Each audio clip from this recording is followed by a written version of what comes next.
Hello, and welcome to Castle Talk, where we talk to writers and creators of today's genre worlds. I'm your host, Jason Henderson, publisher at Castlebridge Media, and author of the new book, The Serpent's Nest, Young Captain Nemo, due out this March from Macmillan Books. Tonight, we actually have something very cool. We have a panel of middle grade authors who all tend towards adventure. And so this is super fun. I'm going to introduce each of you, and then we're going to be talking about the nature of writing adventure for middle grade and what we can get away with and what we can't. So let's take it like this. Adam Perry is the author of The Magicians of Elephant County and The Thieving Collectors of fine children's books. Thieving Collectors comes out March 2nd. Adam, say hello. Hello. Yes, I like long titles. Excellent. Sam Subity, he has a debut middle grade fantasy, The Last Shadow Warrior, releasing in May from Scholastic. Welcome, Sam. Thanks. You nailed the last name. Thank you. Thank you. I try. Also, you told me. All right. And finally, Ben Gartner is the author of the middle grade time travel adventure series, The Eye of Ra. His second book, Sol Invictus, just released in February. Ben, welcome. Thank you, Jason, for having me. Glad to be here. Very, very happy to. You're actually, I think you're a Colorado neighbor of mine. Is that right? Are you in? I am. Yeah, we're pretty close to each other. Groovy. Yeah. Well, we're supposed to get some snow tonight, so we're getting this conversation done just before the snow comes in this evening. Have you made your grocery store runs and ready for the coming inches? It's only supposed to be 1 to 3 inches. I think we could use more snow. It's been a dry winter. Yeah, for sure. That's true. But nevertheless, whenever I hear it's coming in, I'm always like, oh well, better go stock up on. Got to buy the bread. Got to get English muffins and Coca-Cola. Yeah, exactly. All right. So this is exciting. I have to say, I've been doing middle grade books for about 10 or 11 years, right? And I think this moment right now, where I'm talking to Adam and Sam and Ben all at once, I think this is more middle grade writers than I have ever spoken to at one time, ever in my entire career. So this is actually me too. It's weird. So first of all, I don't know. Maybe there's not really a question that I can ask about that, but I wonder if. See, I mean, it used to be in Texas. There was a community where writers would actually get together and like organize school visits together.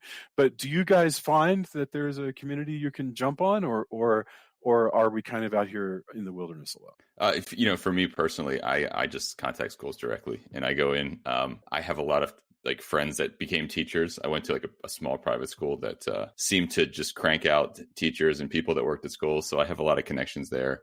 I'll just email them like, hey, can I come in and talk? And you have to pass out an order form, something like that. I haven't noticed any big like organization. I think I've noticed certain people at like certain stages of their career, they have, organizations they can get a part of, and they kind of book the schools for them. But I have not quite reached that yet, but definitely enjoy it still. It's in Texas, there was some of the school distributors would actually organize school visits, and that was pretty cool.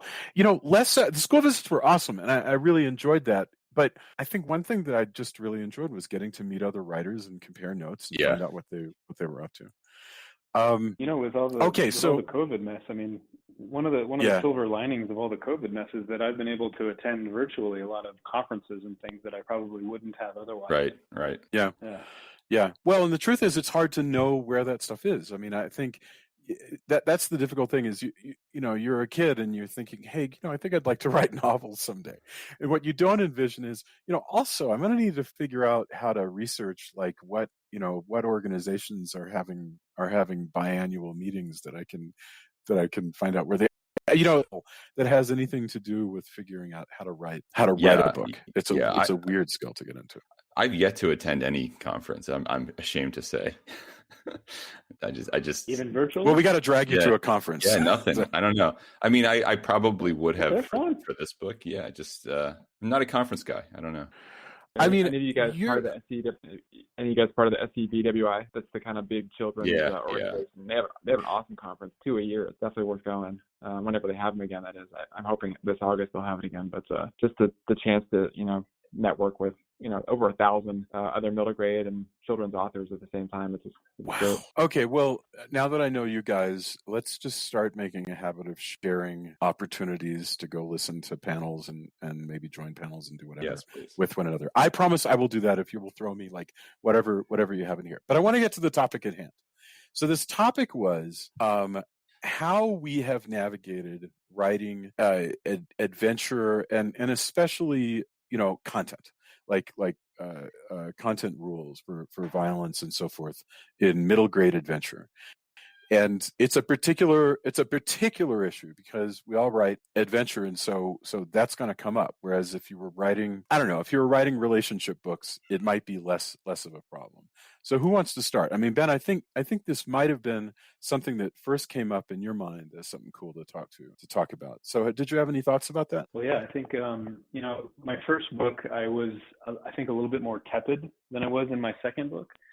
And experimenting, feeling the waters. And, then I read a lot more middle grade stuff. And it's interesting how it's treated. The notion of blood, for example. Yeah. I didn't say blood at all in my first book, but I do in my second book. But it's, it's never graphic. It's never gratuitous. And then I read Adam Perry's latest book. And I mean, there's decapitation and buckets, but it's done in a cheeky, kind of cartoony, funny way. And then Sam's book also too, Last Shadow Warrior, he has a scene where they, there's a Viking raid on a village, and so I thought it'd be interesting. And of course, the Captain Nemo series are full of action and adventure. And so I thought it'd be fun to get us together and talk about, where that line is and, how to, I mean, we all agree to think that action and adventure is titillating. It's exciting. It draws you in. Otherwise we wouldn't be writing it. Our child selves, had that interest. So we're writing for our child selves and our own children, but, where do you, is there an official line? Like how do you be tactful about it? I'd like to hear. Here's how you can drill into it. Who here has had something in their manuscript that the editor has said, love it, but I want you to take out this thing because it is a step too far? Has that happened to you? I've had people in the publishing process say that, not my specific editor. Typically the editor will say like, I'll stand by your decision, a copy editor mentioned this or something like that. But I got your back there. Like I've yet to have the actual editor of the book say like, you have to remove this. I've had books not sell, which I think might have been for reasons like that. But I think once it sells, I mean, maybe I'm just lucky at this point, but no, I haven't had an editor tell me to.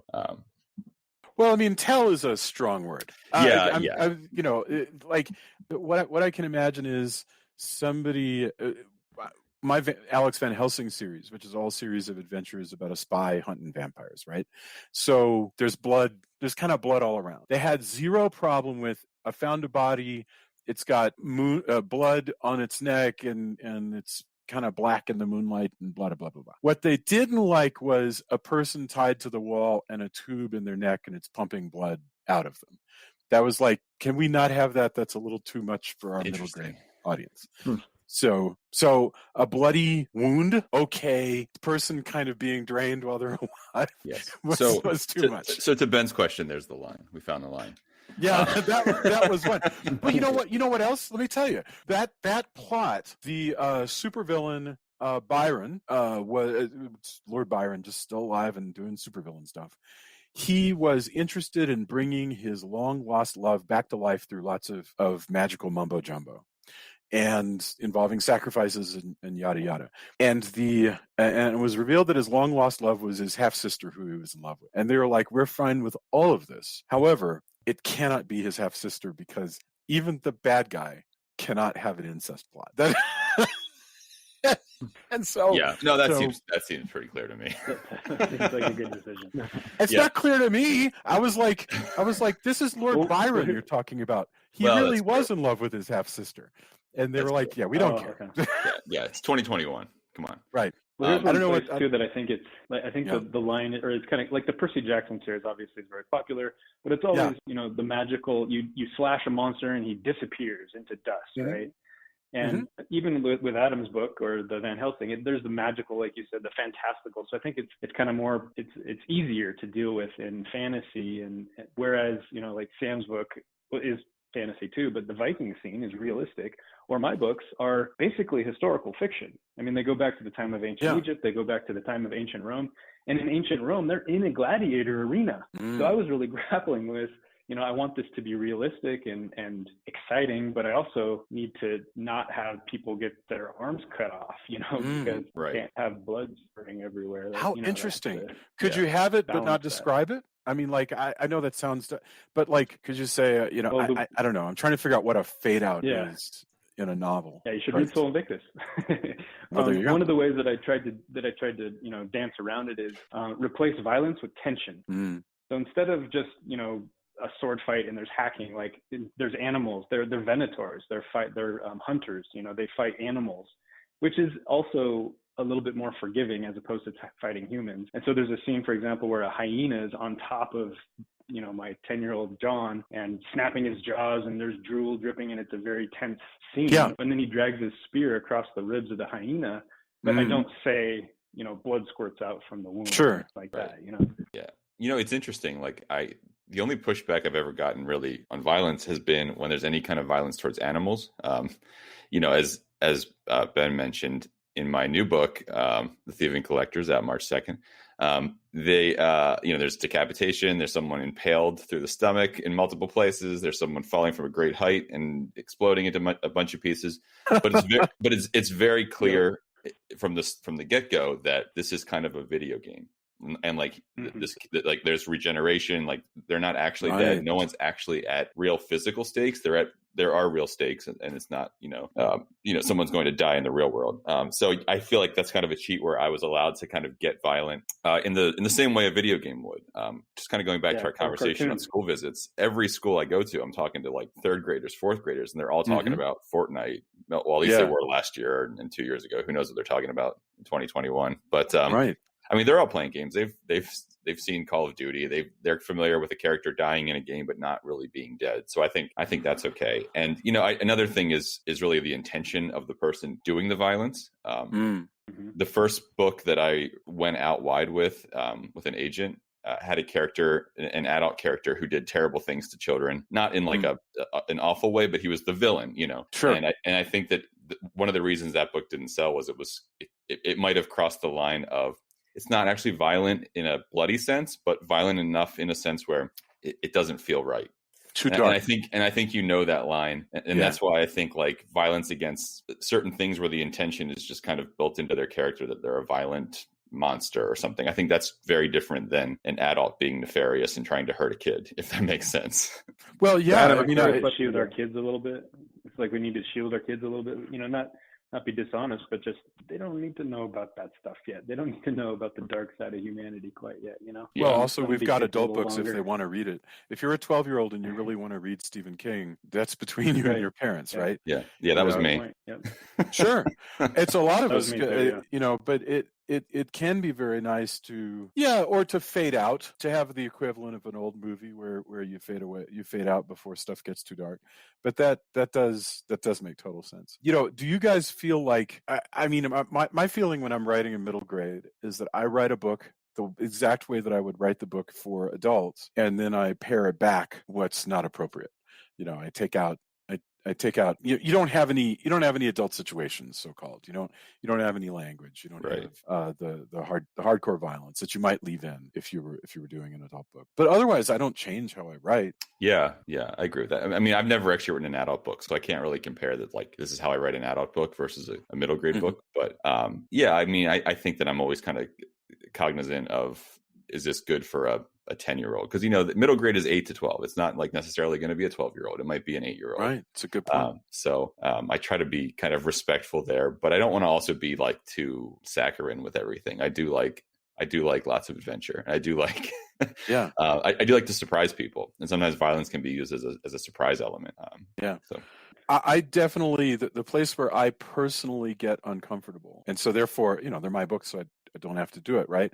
I don't like glorifying violence. I don't want to contribute to a sort of bloodthirstiness that I find distasteful, but it's difficult to actually describe that other than I know it when I see it, basically. I'll pipe in again here. That's a good point too. So, the middle grade age bracket is when our kids are really developing a sense of empathy. In terms of their their brain development, they're really starting to experience empathy. So, for example, that scene I talked about in the gladiator arena where there's all these animals, John is actually thinking about how they look all starved, and he's sad for these animals. So that's an interesting perspective. That's a very interesting example. Yeah. I don't want something that I would be ashamed. My parents are still living. I don't want to write something that my mom would be ashamed to read. Isn't that strange? Do you have a stack of books that you're waiting for like 20 years in the future? Gone. Publish them all. Yeah, that's probably. I'm sure there's something like that. But yeah, but no, really that. I think Ben is hitting on something, is that this sort of weird cruelty and lust for pain and stuff like that, it wouldn't have an appropriate place in these books. There's not, that's just not going to be, it's not going to be something that I'm writing about. Yeah, I think that's why you often see villains in middle grade that are like, that they have kind of a broader goal. Like, I want to take over the world, or I want to take over the school. It's not like I want to hurt you. They're not just sadists. Yeah. Maybe there are some books like that, but they tend to be it feels like what I've read, it tends to be a little bit more like the bad guy is this kind of existential threat that the kid's trying to fix or a natural thing. Yeah. Earthquake. Well, and my stories always are. It's always a James Bond kind of villain who has a really big plan that's complicated and for exactly that reason. Yeah, and part of the fun is working around it. I mean, really, I'm trying to write a murder mystery right now, like an Agatha Christie one, where like and then there were none type of thing. But I'm trying to write it in a way where no one actually dies, that you just think they do for various misdirections. Oh, interesting. How did you do that, by the way? Did you? I wouldn't know how to write a mystery. I've never done one before. But is there a how-to? No, I mean, I read. That's like my favorite genre to read. So I'm just trying. I mean, I'm outlining it right now. I'm working on it. It might never happen, but just banging your head against the wall, really. Right? I mean, that's the kind of book where you really have to outline. You really have to have a plan. You can't just wing it like I do for most of my books. I would love to find a template or something that explains how to do a mystery. That sounds like a really cool thing to read. Gosh, I know that we're coming up on our time, but Sam, I feel like we've left you alone because I don't know if we did you have a question for Sam? Can I ask Sam a question? Yeah, please. I want to ask Sam a question. Sam, I'm curious. I read your Viking scene as I was going through Soul Invictus because I think we share that commonality. Again, back to kind of trying to be realistic somewhat. So I'm curious how you went about writing that raid on the village. It's a terrible, wonderful scene. And so I'm curious how you came about it. Yeah, well, I wanted to be historically accurate. So it's, people actually using pitchforks and, actually agricultural implements to fight with. And that's just the way battles happened back then. But there's not really any blood in the scene. You really, the main character gets her ear cut by a sword, but that's it. So I mean, that's the worst of it, but I don't really like to get into the blood, and I'm kind of the opposite of what you guys have talked about, where editors are asking you to pare back. My editors usually asking me to go the other direction, and I'm worried about scaring kids, and they're like, no way, kids can handle it, and they're asking me to add more. So interesting. But I identify with that. I'm kind of glad to hear it. It sounds sweet. That sounds like a nice problem to have. So one of the problems I think you had, Sam, that you faced was that your main character is a Viking, so she's the one that's supposed to be relishing this raid on these peasants. Right now, I thought that was an interesting perspective you had there.